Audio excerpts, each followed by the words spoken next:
Hello everyone, welcome back to my channel Shiksha competition. UGC NET unit 8 जो हिंदी नाटक है उनके शॉर्ट नोट्स हम यहाँ पर देखने वाले हैं, यानी कि सारे नाटक पढ़ने वाले हैं। लेकिन इस क्लास में केवल आपको दो ही नाटक देखने को मिलेंगे, अंधेर नगरी और भाषा, जो कि भारतेंदु हरिश्चंद्र जी के नाटक हैं।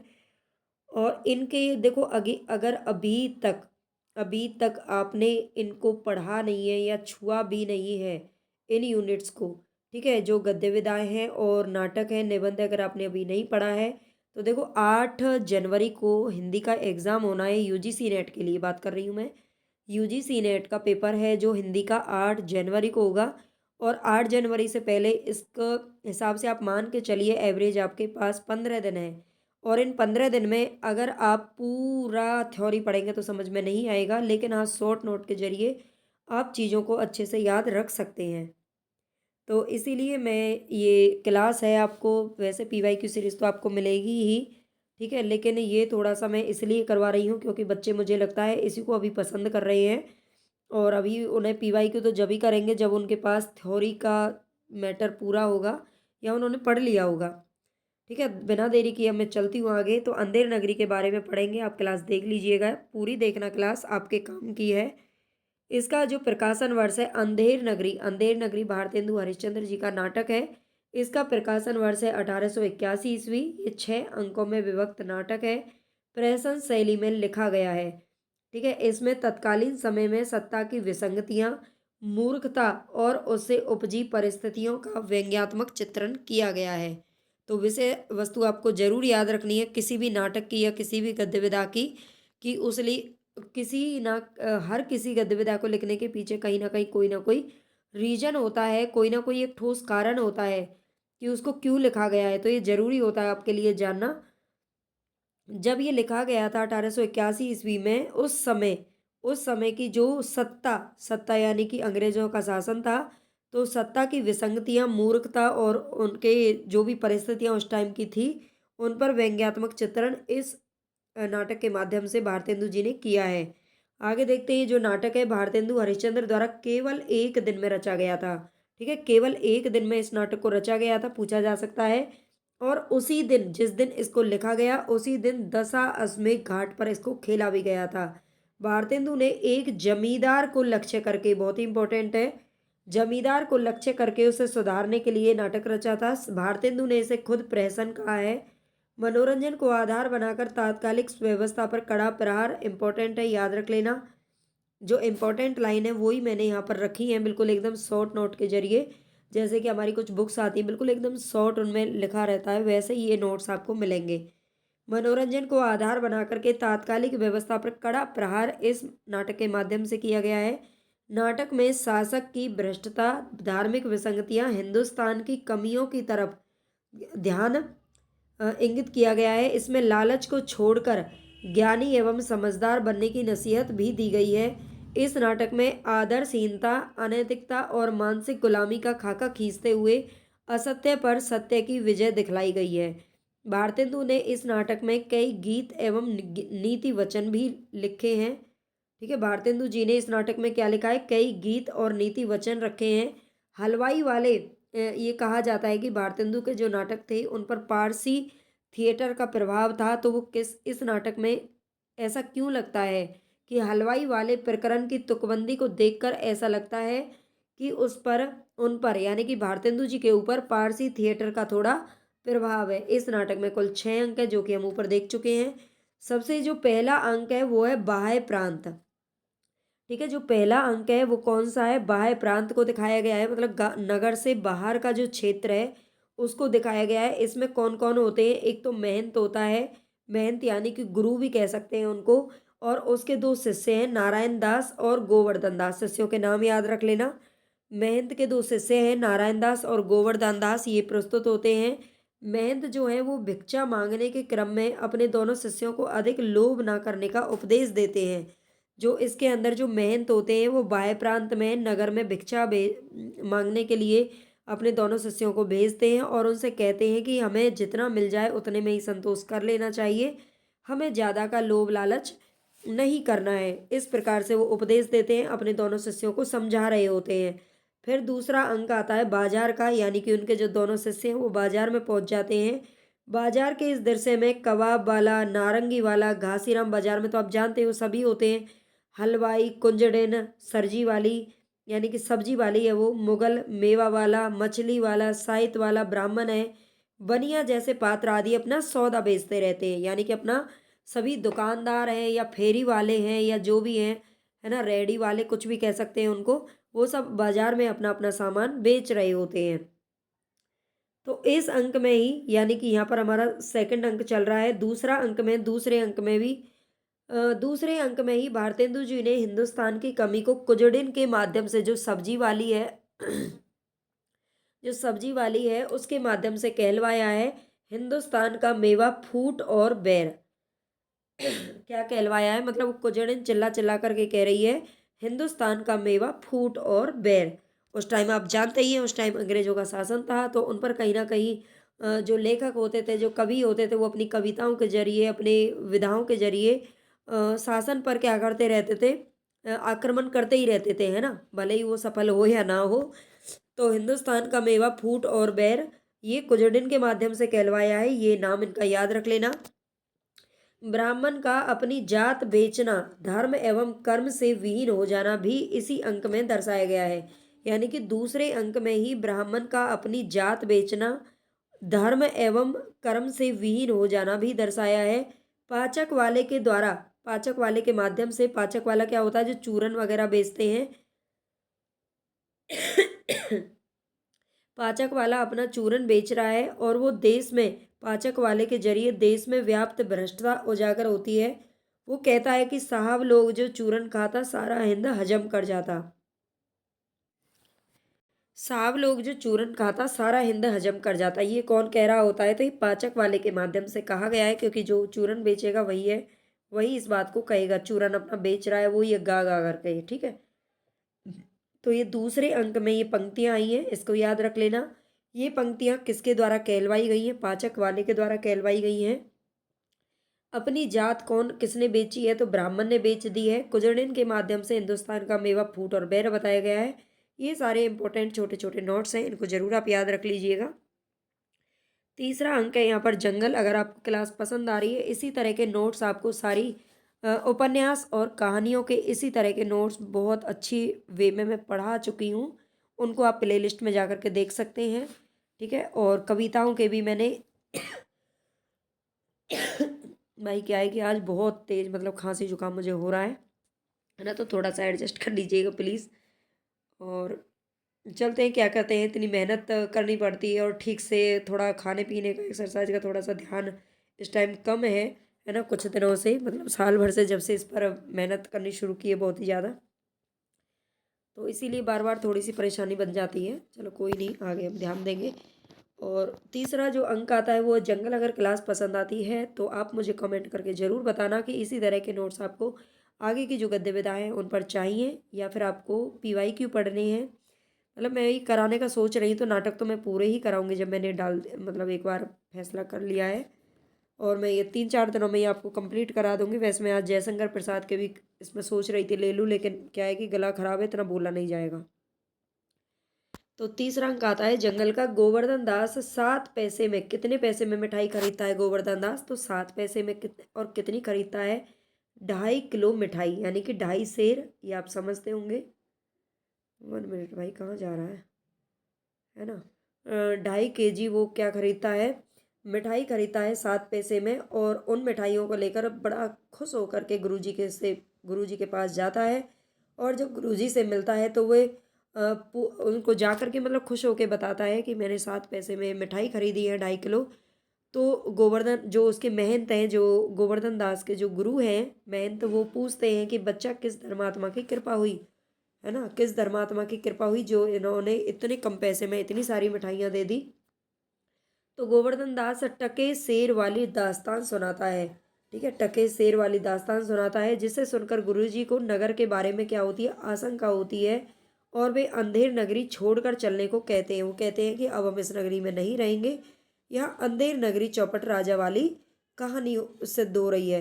तो वो यहाँ से जाने के लिए बोलते हैं, लेकिन जो गोवर्धन है वो लालच में पड़ जाता है और उनके साथ नहीं जाता है।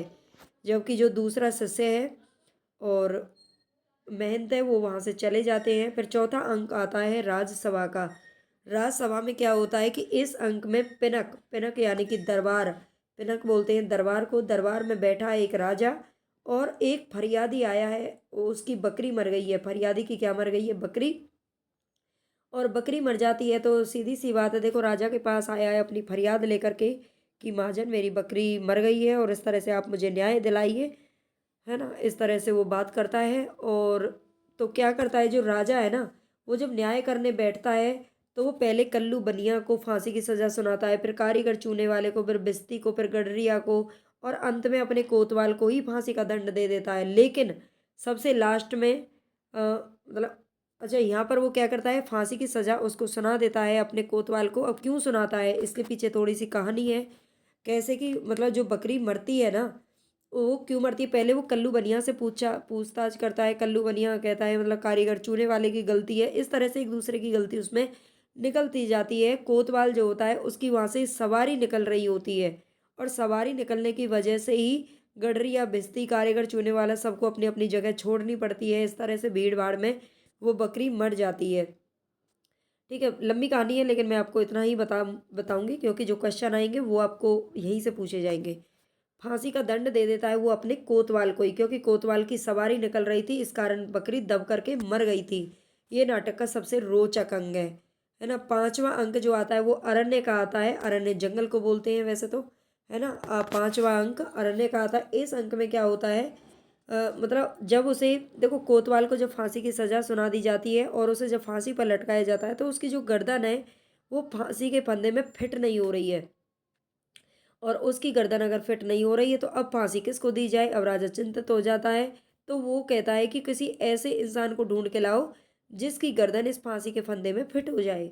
ठीक है, तो फिट हो जाते हैं तो जो उसके राजा के जो प्यादे हैं, मतलब जो उसके आदमी हैं, वो घूमते हैं, है ना, नगर में घूमते रहते हैं। तो उनको एक गर्दन मोटी गर्दन वाला एक आदमी मिल जाता है जो कि गोवर्धन दास है ना। और उसको फांसी के लिए घसीट लिया जाता है जबरदस्ती, किसके द्वारा, राजा के आदमियों के द्वारा। ठीक है, वो काफ़ी मिन्नतें करता है, फरियाद करता है, लेकिन उसकी नहीं सुनी जाती और उसे फांसी के लिए ले जाया जाता है। फिर आता है छठा अंक यानी कि शमशान। शमशान में क्या होता है, जब गोवर्धन दास को फांसी पर चढ़ने के लिए तैयार किया जाता है, मतलब उसको ले जाया जाता है फांसी के लिए, और वो फांसी पर उसको चढ़ाया ही जाता है, तभी गुरु और नारायण दास आ जाते हैं, यानी कि दोनों गुरु और जो दूसरा शिष्य है वो आ जाते हैं वहाँ पर।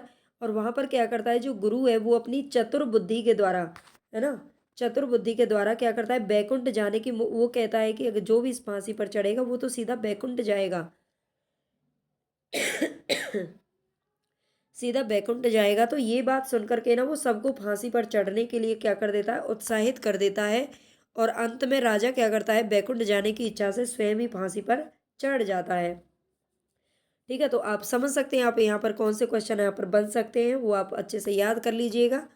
अगर आपने अभी तक कुछ भी नहीं पढ़ा होगा और इतना भी आपने पढ़ लिया तो आप देखो 90% ये है कि आप क्वेश्चन को निकाल पाएंगे अगर ये आपके याद हो गया तो। वैसे तो रिवीजन आप बार बार कर लेना। इस प्रेशन में कुल 28 पात्र हैं। अगर इनकी आपको पीडीएफ चाहिए तो टेलीग्राम चैनल है जो कि डिस्क्रिप्शन बॉक्स में उसकी मैंने लिंक दे रखी है। वैसे मैंने कम्युनिटी पोस्ट में तो शायद नहीं डाली है, लेकिन मैं इसके कमेंट बॉक्स में डाल दूंगी। उससे मैं आप क्या करना, उसको ज्वाइन कर लेना, मैं वहाँ पर आपको इसकी पीडीएफ प्रोवाइड कर दूंगी।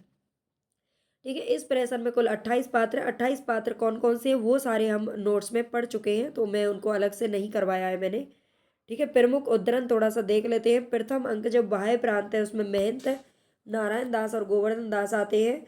जो महंत है वो उसमें बसते रहते हैं, राम भजो राम भजो राम भजो भाई राम भजो राम भजो राम भजो, इस तरह से वो अपना भजन करते रहते हैं। द्वितीय अंक जो होता है वो बाजार का आता है ना, वो हम पढ़ चुके हैं। जात ले जात टके शेर जात, टके के वास्ते धर्म और प्रतिष्ठा दोनों बेचे, टके के वास्ते झूठी गवाही दे, वेद धर्म कुल मर्यादा सच्चाई बड़ाई सब टके शेर। ये जो जात वाला ब्राह्मण है ये गाता है, इस मतलब ये इन पंक्तियों को कहता है।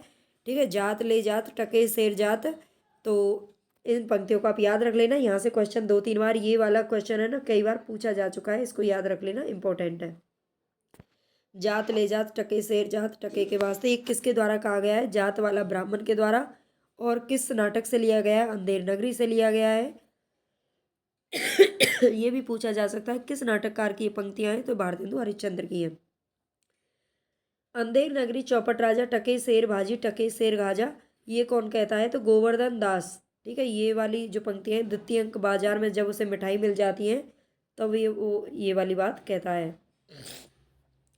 तीसरा जो अंक है जंगल का होता है, उसमें सेत सेत सब एक से जहाँ कपूर कपास, ऐसे देश को देश में कबहू न कीजिए बास, ये महेंद्र जी कहते हैं। चतुर्थ अंक आता है राजसभा का, चुप रहो तुम्हारा न्याय यहाँ ऐसा होगा कि जैसा जम के यहाँ भी नहीं होगा। ये राजा है जो बकरी मर जाती है उस फरियादी से ये बातें बोलता है। पांचवा अंक आता है अरण्य, अरण्य यानी कि जंगल, वेश्या जोरू एक समाना, अंधाधुंध मच्यो सब देसा, मानव राजा रैत विदेशा, ये गोवर्धन दास गाता है। ठीक है, पंचम अंक के अंदर।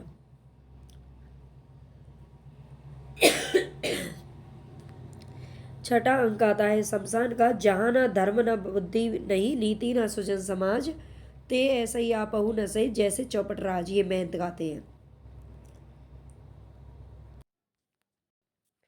भारत दुर्दशा 1880 ईस्वी में इसका जो है प्रकाशन वर्ष है, ये ध्यान रखना है आपको। भारत दुर्दशा ये भी भारतेंदु जी का ही नाटक है, दो नाटक है जो कि इनके हमारे सिलेबस के अंदर है। ठीक है, इसका जो प्रकाशन वर्ष है वो है 1880 ईस्वी, इसका याद रख लेना है। और जो अंधेर नगरी वो 1881 में प्रकाशित हुआ था। भारत दुर्दशा के अंदर भारत की तत्कालीन राजनीतिक व सामाजिक दुर्दशा का प्रतीकात्मक चित्रण किया गया है। भारतेंदु ने तत्कालीन अंग्रेजी राज्य द्वारा किए गए अत्याचारों की अप्रत्यक्ष, ठीक है, इनडायरेक्ट वे में क्या करना है? निंदा करनी है, उसकी बुराई करने के लिए भारत दुर्दशा नाटक की रचना की थी। मोस्ट इंपॉर्टेंट है, याद रख लीजिएगा। भारतेंदु ने अंग्रेजी राज्य की अप्रत्यक्ष निंदा करने के लिए भारत दुर्दशा नाटक की रचना की थी। इस नाटक में भारतेंदु ने प्राचीन परंपरा के गौरव तथा वर्तमान जीवन की विसंगतियों पर गंभीर रूप से प्रकाश डाला है। ठीक है, जो ये नाटक है भारत दुर्दशा, इसके अंदर प्राचीन परंपरा के गौरव तथा वर्तमान जीवन की विसंगतियों पर गंभीर रूप से प्रकाश डाला गया है। इस नाटक में भारतेंदु ने प्रतीकों के माध्यम से भारत की तत्कालीन दयनीय स्थिति का चित्रण भी किया है, ये भी आप याद रख लीजिएगा। नेक्स्ट है भारतेंदु ने समाज की पतनोन्मुखता को नाटक के माध्यम से सामने रखा है। ठीक है, समाज की पतन उन्मुखता यानी कि समाज का किस तरह से पतन हो रहा है, उस पतन की तरफ नाटक में दिखाया गया है कि पतन किस तरह से समाज का होता है, और है ना, उसमें किस तरह की बुराइयां आती हैं। यह एक दुखांत नाटक है, लास्ट में इसका जो अंत होता है वो दुख भरा होता है। भारतेंदु ने इस नाटक को लास्य रूपक कहा है। अंधेर नगरी को उन्होंने प्रहसन कहा था, वो प्रहसन शैली में लिखा गया है। और इस नाटक को लास्य रूपक कहा गया है, ये ध्यान रख लेना है, मोस्ट इंपॉर्टेंट है, पूछा जा चुका है ये क्वेश्चन। ये भी जो है ये भी 6 अंकों के अंदर विभाजित है। तो इसमें पहला अंक जब आता है तो इसमें स्टार्टिंग में क्या होता है? पर्दा हटता है, और पर्दा हटते ही क्या होता है? एक योगी आकर के लावनी गीत गाता है। ठीक है, एक योगी आकर के लावनी गीत गाता है। मतलब इस कथन से शुरुआत, या यहाँ से शुरुआत किस नाटक की होती है आपको याद रखना है। इसी गीत में वे भारत के प्राचीनतम गौरव एवं वर्तमान दुरावस्था पर प्रकाश डालता है। ठीक है, अब वो गीत कौन सा है ये भी आप याद रख लीजिएगा। लावनी गीत जो है वो है, रोहऊ सब मिलके आवऊ भारत भाई, लरी वैदिक जैन डुबाई पुस्तक सारी, अंग्रेज राज सुख साज सबे सब भारी। ठीक है, ये वाला गीत है जो कि वो गाता है। मोस्ट इंपॉर्टेंट लगा लीजिएगा 3 स्टार, क्योंकि ये पूछा जा चुका है और आगे भी पूछे जाने की पूरी संभावना है। ठीक है, रोहऊ सब मिलके आवऊ भारत भाई, लरी वैदिक जैन डुबाई पुस्तक सारी, अंग्रेज राज सुख साज सबे सब भारी। ये पंक्तियां किसकी हैं? तो ये भारत दुर्दशा की हैं, भारतेंदु हरिश्चंद्र जी की हैं। लावनी गीत गाया है किसके द्वारा? योगी के द्वारा। प्रथम अंक में ये पंक्तियां आई हैं। मतलब बहुत सारी चीजें हैं जो आप याद रख सकते हो। दूसरा अंक आता है, देखो मैं थोड़ा स्पीड इसलिए ही बढ़ा दी है मैंने अपनी ताकि आप मतलब आपका ज़्यादा टाइम वेस्ट नहीं हो। शॉर्ट नोट का मतलब यही है कि आपका शॉर्ट टाइम में आपका अच्छे से रिवीजन हो सके। ऐसा होता है ना, बहुत से लोग जो है कोर्स बेचते हैं क्रैश कोर्स करके, तो क्रैश कोर्स यही होते हैं, ठीक है। मैं आपको ये सब बिल्कुल एकदम कंटेंट अपनी मेहनत से और बिल्कुल फ्री में करवा रही हूँ, है ना भाई। फ्री में ही क्या है, बस आपको इतना सा करना है, आप लाइक शेयर और सब्सक्राइब जरूर कर दीजिए। जितना ज़्यादा हो सके आप उतना ज़्यादा मुझे सपोर्ट करिए, और बहुत अच्छा आगे जाके ये प्लेटफॉर्म आपके लिए बहुत कुछ दे सकता है। इस अंक में दूसरा अंक जब होता है तो इस अंक में भारत स्वयं आकर के क्रंदन करता है। क्रंदन का मतलब होता है कि वो चीख पुकार करता है, मतलब रोता है कि जिस देश के लोग अपनी मातृभूमि को सूच्यग्र न दास्यामी किंग युद्धेन केशव द्वारा सुरक्षा प्रदान करते थे, वो महाभारत की बात करता है। ये जो इसमें कथन दिया गया है, इसको पंक्ति को याद रख लेना बहुत अच्छे से। ये क्या कह रहा है कि सूच्यग्र न दास्यामी किंग युद्धेन केशव, है ना। ये पंक्ति किस में आई है, तो ये दूसरे अंक में आई है। और भारत खुद ही कहता है कि पहले लोग इस तरह से सुरक्षा प्रदान करते थे अपनी मातृभूमि की, और आज उसी मातृभूमि के लोग आज क्या कर रहे हैं। अंग्रेजों का राज्य होने पर सोचा था कि हम अपने दुखी मन को पुस्तकों से बहलावेंगे और सुख मानकर जन्म बिताएंगे, वहाँ भी निराशा ही है। अंत में वह ईश्वर का स्मरण करता है पर वह भी नहीं करने पाता, मतलब वो ईश्वर का स्मरण करना चाहता है लेकिन वह भी नहीं उससे हो पाता है। तब क्या होता है, वह भय से मूर्छित हो जाता है, मूर्छित यानी कि घायल हो जाता है। और बाद में निर्लज्जता एवं आशा आकर उसे उठा ले जाती है, ठीक है। बाद में वह मूर्छित हो जाता है, घायल हो जाता है, और निर्लज्जता और आशा कौन लेके जाता है, इनका नाम याद रख लेना। ये भी एक पात्र है, इसके अंदर प्रतीकों के माध्यम से ये नाटक लिखा गया है। तो जो भारत है, दूसरे अंक में जब वो मूर्छित हो जाता है तो उसे कौन उठा करके ले जाते हैं, निर्लजता और आशा दोनों बहन आकर के उठा ले जाती हैं, है ना, बहन भाई जो भी होंगे। तीसरे अंक की अगर बात करें तो तीसरे अंक में आता है भारत दुर्दैव, है ना, मोस्ट इम्पोर्टेंट है, सबसे शक्तिशाली यही पात्र इसमें दिखाया गया है। तो तीसरे अंक में भारत दुर्दैव आता है और भारत दुर्दशा का पूरा विवरण प्रस्तुत करता है, ठीक है। अकाल, महंगाई, रोग, अनावृष्टि, फूट, बैर के साथ साथ प्लेग, टिकस, काला धन, सब चीजों का वो उल्लेख करता है भारत दुर्दैव। अंग्रेजी शासन में भी, और वो कहता है कि अंग्रेजी शासन में भी हिंदुओं में सुधार नहीं हुआ और वे अंग्रेजों से अवगुण ही ग्रहण करते रहे। भारत दुर्दैव यानी कि तीसरे अंक में ये पंक्ति आई है कि अंग्रेजी शासन में भी हिंदुओं में सुधार नहीं हुआ और वे अंग्रेजों से अवगुण ही ग्रहण करते रहे।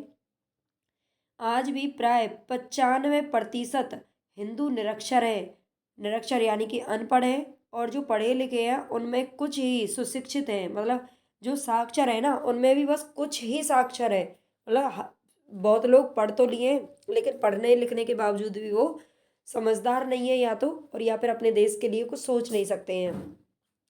इस अंक में ही भारत दुर्दैव के फौजदार सत्यानाश जी आते हैं, सत्यानाश, ठीक है। फौजदार कौन है, भारत दुर्दैव के फौजदार है सत्यानाश जी आते हैं, और भारत के निजी दोषों की भारत दुर्दैव के सैनिकों के रूप में विवरण प्रस्तुत करते हैं, ठीक है। भारत के निजी दोषों की भारत दुर्दैव के जो सैनिक हैं उनके रूप में विवरण प्रस्तुत करते हैं।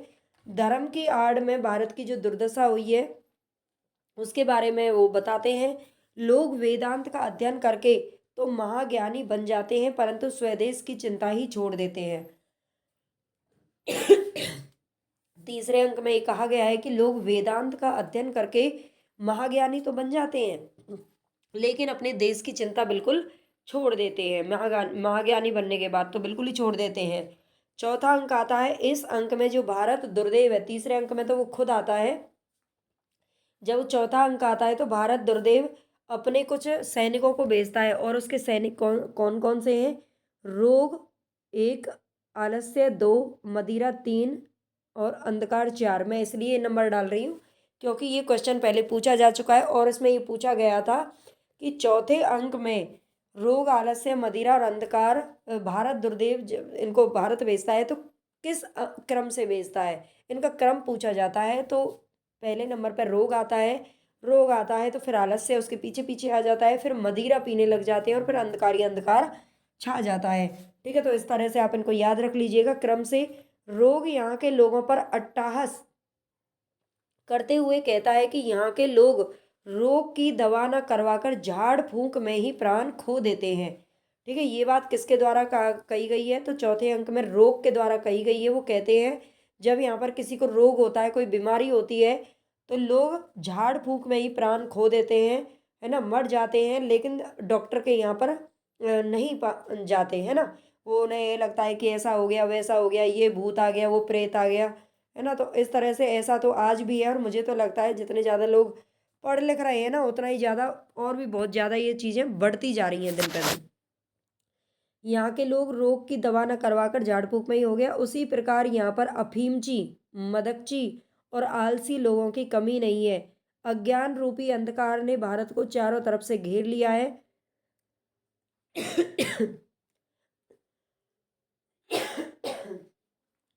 अविद्या प्रेमी यानी कि जो विद्या से प्रेम नहीं करते, अविद्या प्रेमी जो लोग हैं, वो भारत शिक्षा और पठन पाठन को मात्र आजीविका का साधन मानते हैं। ठीक है, जो अविद्या प्रेमी है, वो भारत शिक्षा और पठन पाठन को केवल वो ये समझते हैं कि पढ़ लिख करके सिर्फ नौकरी करनी है और कुछ नहीं करना।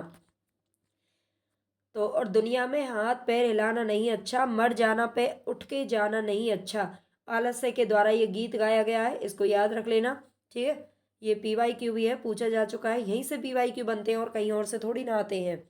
बस वही है कि थोड़ा सा उनको कठिन बना दिया जाता है ABC दे करके, और कुछ भी नहीं है। वैसे पेपर UGC नेट का बहुत ईजी होता है, ऐसी कोई बात नहीं है, लोग पता नहीं क्यों देने से डरते हैं। और अगर आप फर्स्ट पेपर की तैयारी देखो करना चाहते हैं ना, तो उसके लिए मैंने बिल्कुल एकदम सॉलिड पढ़ाई करवाई है। सॉलिड का मतलब यही है कि मैंने पहले थ्योरी भी करवाई है, और फिर उसके बाद मैंने 20 प्रैक्टिस सेट करवा दिए हैं, यानी कि ऑल ओवर जो सिलेबस है। उसके अलावा UGC नेट का जो फर्स्ट पेपर है उसके 10 यूनिट हैं, और 10 में से DI वगैरह को छोड़ करके, 2-3 यूनिट को छोड़ करके, मैंने जो भी यूनिट इम्पोर्टेंट है उन सब का PYQ यूनिट वाइज भी करवाया है। और अभी मैंने क्या है कि अभी 3-4 दिन से मेरी जो मतलब थ्योरी की जो मैराथन क्लास है वो भी मैं दे रही हूँ आपको, कंबाइंड करके क्लास को। तो UGC नेट की अगर आप तैयारी कर रहे हो तो वहाँ उसको आप ज़रूर देख लीजिएगा, बहुत बेनिफिट मिलेगा। अगर आपने नहीं पढ़ा होगा ना अभी तक कुछ भी, तो 15 दिनों में भी आप सारी क्लास जल्दी जल्दी पढ़ करके बहुत कुछ कर सकते हो। फिर आता है 5वां अंक। 5वें अंक में क्या होता है? इस अंक में भारत की दुर्दशा को सुधारने के लिए एक कमेटी बनाई जाती है। ठीक है, इसमें एक कमेटी का दृश्य है जिसमें एक सभापति होता है और उसके 6 सहयोगी सदस्य होते हैं। ये 6 सहयोगी सदस्य कौन कौन है, इनको याद रख लेना। इसमें एक बंगाली होता है, बंगाल का आदमी है, एक महाराष्ट्रीय है, एक कवि है, एक पत्र संपादक है, और 2 देसी महानुभाव हैं। ठीक है, हो गए 6। और एक सभापति, यानी कि 7 लोगों की ये कमेटी है। जो बंगाली सदस्य है वो हंजते बंगालः वाली प्रसिद्ध कहावत को चरितार्थ करते हैं। है ना, ये कहावत किसके द्वारा कही गई है? तो बंगाली सदस्य के द्वारा कही गई है। कवि जो है इसमें वो नायिका बन करके अंग्रेजों से स्वयं की रक्षा करना चाहते हैं, जो अनौचित्यपूर्ण है। जो कवि है वो कविता लिखते हैं और उस कविता की नायिका खुद बनते हैं, और अंग्रेजों से स्वयं की रक्षा करना चाहते हैं। ठीक है, संपादक जो है वो आर्टिकल बाजी की प्रशंसा में लगे हुए हैं। ठीक है, आर्टिकल बाजी की प्रशंसा में लगे हुए हैं संपादक साहब। महाराष्ट्रीय जो है वो महाराष्ट्रीय सज्जन स्वदेशी वस्त्र पहनना और सार्वजनिक संस्थाएं स्थापित करना चाहते हैं। जो देसी महानुभाव हैं, दो वो कुछ कह ही नहीं पाते, बस चापलूसी को ही ध्येय मानते हैं, और अंत में डिसलॉयल्टी पुलिस आकर सभी को पकड़ ले जाती है। कमेटी बनती है, 7 लोग होते हैं, सब अपना अपना काम करते हैं कुछ ना कुछ, बाद में पुलिस आकर के उनको पकड़ ले जाती है। इसी अंक में कवि वचन सुधा पत्रिका, जो कि भारतेंदु हरिश्चंद्र जी की पत्रिका है, कवि वचन सुधा पत्रिका का जिक्र किसके द्वारा किया गया है? तो डिसलॉयल्टी पुलिस के द्वारा किया गया है। ठीक है, डिसलॉयल्टी के द्वारा किया गया है। ये इनके पात्र हैं, ये ध्यान रख लेना। डिसलॉयल्टी, और ये भारत दुर्दशा, भारत दुर्दैव, भारत रोग, आलस्य, मदिरा, ये सब इनके पात्र हैं। पात्र मैंने अलग से लिखे नहीं है इसीलिए। अगर हम छठे अंक की बात करें तो इस अंक में भारत भाग्य आता है ना। छठे अंक में लास्ट में क्या आता है? भारत का भाग्य आता है, जो प्राचीन गौरव तथा वर्तमान दुर्दशा का संक्षेप में परंतु ओजपूर्ण भाषा में चित्रण करता है।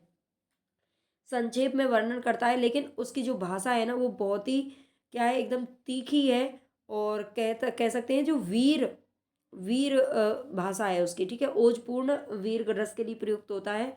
वर्तमान भारत की दुर्दशा पर उसे गिलानी होती है ना, वर्तमान भारत की जो भी दुर्दशा है उस पर गिलानी होती है। वह परतंत्रता, ईर्ष्या, देश आदि संसार के संपूर्ण कलंकों से लांछित होते हुए भी मिटा नहीं, ऐसे शक्तिहीन देश का मिट जाना ही श्रेयस्कर है। वह क्या कहता है कि परतंत्रता, ईर्ष्या, द्वेष सारे कलंक उस पर मिट मतलब लग गए हैं, ठीक है, लेकिन फिर भी उसकी जो शक्ति है वो कम नहीं हुई है। ऐसे शक्तिहीन देश का तो मिट जाना क्या है, श्रेयस्कर है, ठीक है। उसकी सारी शक्ति तो मतलब छीन ही चुकी है, तो ऐसे का मिट जाना ही श्रेयस्कर है। ये कौन कहता है? भारत भाग्य कहता है। और वो देखो, धोबऊ भारत अबजस पंका, मेटऊ भारत भूमि कलंका, ये वाली जो पंक्तियां हैं वो कौन गाता है? भारत भाग्य गाता है। इनको याद रख लेना, ये पंक्तियां बहुत इंपॉर्टेंट हैं, भारत भाग्य के द्वारा ये गाई गई हैं। वो ये भी गाता है, जागो जागो रे भाई, ठीक है, जगाने की कोशिश करता है। नाटक के जो अंत में भारत भाग्य जो होता है वो आत्मघात कर लेता है, यानी कि उसकी बात कोई सुनता नहीं है, मानता नहीं है, और वो अंत में आत्महत्या कर लेता है। तथा नाटक का जो अंत है वो दुख में यानी कि दुखांत हो जाता है, ठीक है, लास्य रूपक नाटक है। तो आई होप आपको ये क्लास पसंद आएगी, जरूर पसंद आएगी, मुझे विश्वास है। मैं नहीं जानती देखो कितने बच्चों के पास पहुंचती है, अगर आप ज़्यादा से ज़्यादा शेयर करेंगे तो बहुत सारे बच्चों को ये बेनिफिट मिल सकता है। और प्लीज़ लाइक ज़रूर कर लीजिएगा चैनल को, और शेयर सब्सक्राइब कर दीजिएगा।